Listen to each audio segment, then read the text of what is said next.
What's up BYW, this is Before You Watch, and today we're talking Game of Thrones because honestly who the hell isn't right now? After endless trailers, teaser trailers, TV trailers, trailers of trailers, and an in general nauseating level of hype, Season 8 is actually here.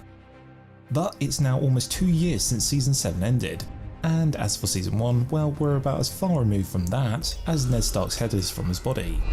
In this video we'll recap everything that's happened in Game of Thrones up until Season 8, prepping you for the final ever episodes. And we'll do it all in 7 minutes or less. Start the clock. Season 1. First it's the Starks of Winterfell, the Lannisters of King's Landing, and Daenerys and the Dothraki. They're all brought together by Robert Baratheon, an irritable bloke who defeated the Mad King and loved Ned Stark's sister, but married Tywin Lannister's daughter just to keep the peace. Robert winds up dead, killed by a pig, leaving everyone else to argue who should rule in his place. First is Sean Bean's Ned, who seems an upstanding chap but swiftly gets decapitated. That clears the way for Joffrey, who's probably the most hateable TV character ever. Joffrey isn't actually the Baratheon heir, rather the love child of Lannister incest. But by the end of Season 1, the Iron Throne is his anyway. Meanwhile there's Jon Snow in the Night's Watch, apparently Ned's bastard son, but more on that later. And then there's Daenerys Targaryen, who A. watches her snivelly brother get bored alive by molten gold, and B. deals with the death of her husband and unborn child by stepping into the fire fully clothed and stepping out fully naked but with 3 baby dragons. Nice. Season 2. By now anyone who's anyone wants a crack at the Iron Throne, with Robert's brother Stannis staking his claim, egged on by Melisandre.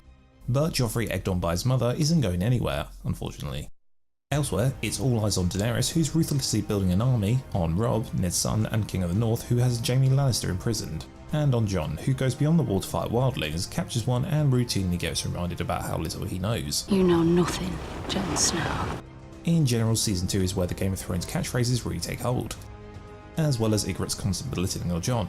Can't be the first time you press your bone against a woman's ass. There's the Lannister promise to always pay their debts, and honestly before Game of Thrones, winter was just thick socks, flu jabs and Santa Claus. Now it's dark, brooding and really bloody ominous. Season 3. At this point, if you disapprove of TV violence, sex and nudity, you're no longer watching. But if you're fine with it, you're having a great time. Season 3 sees, amongst other things, Jaime get his hand cut off, Daenerys have her enemies incinerated, and Theon brutally castrated by the hands of Ramsay. I'm more of a bastard than Joffrey Bolton. What is your name? It's also a season for unlikely alliances, with Jon and Ygritte still copying off, Jaime and Brienne forging unexpected chemistry, and Tyrion and Sansa married against their will, but not exactly hating each other. Then there's Arya and the Hound, the most unexpected totally brilliant double act in the show. In terms of plot development, Dany's still building an army, Jon's getting really worried about the White Walkers, and Bran is possibly the one-eyed raven. Maybe.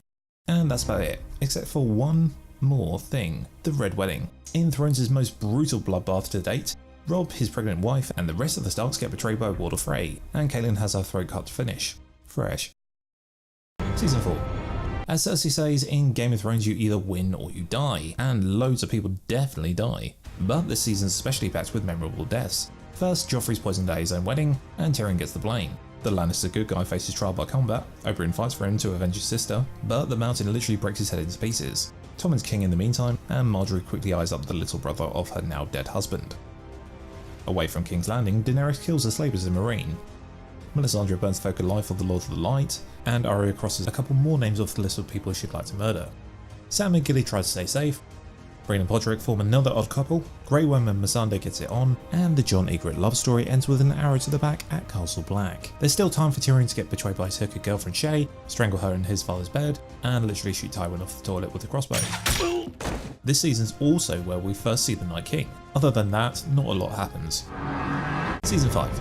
Now's when Jon Snow really comes into his own, and Cersei's power seems to slip. While Jon's voted in as Lord Commander of the Night's Watch, the Royal King's Landing is seriously ballsed up by the High Sparrow, Faith Militant, and Tommen's complete lack of control.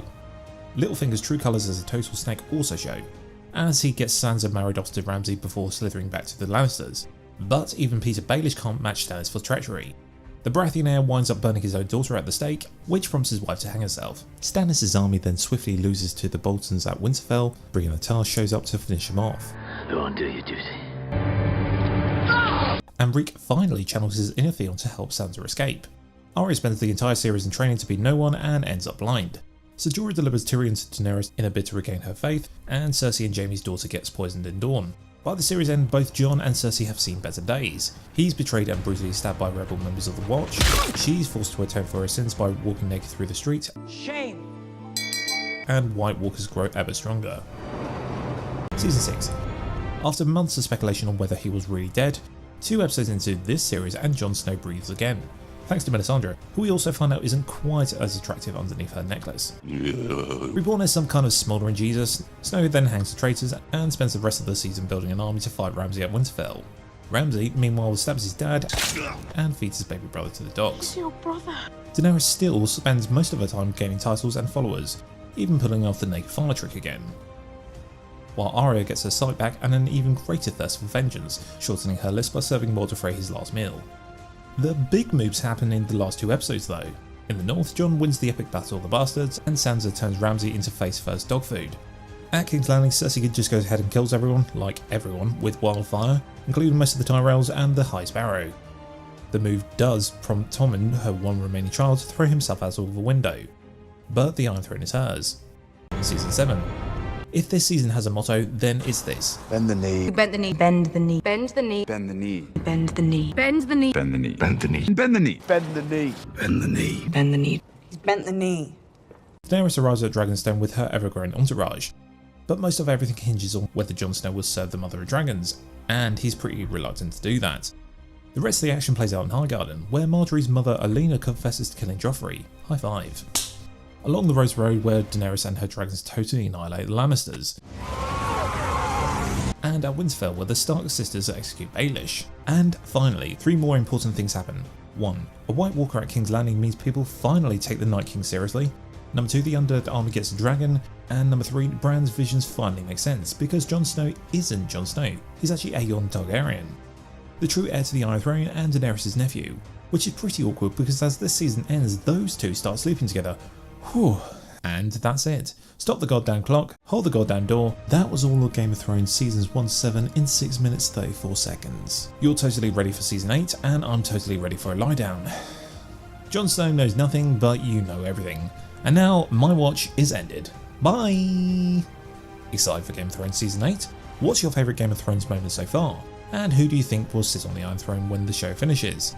Let us know in the comments, hit subscribe for more videos like this one, and for the love of Westeros, ring that bell.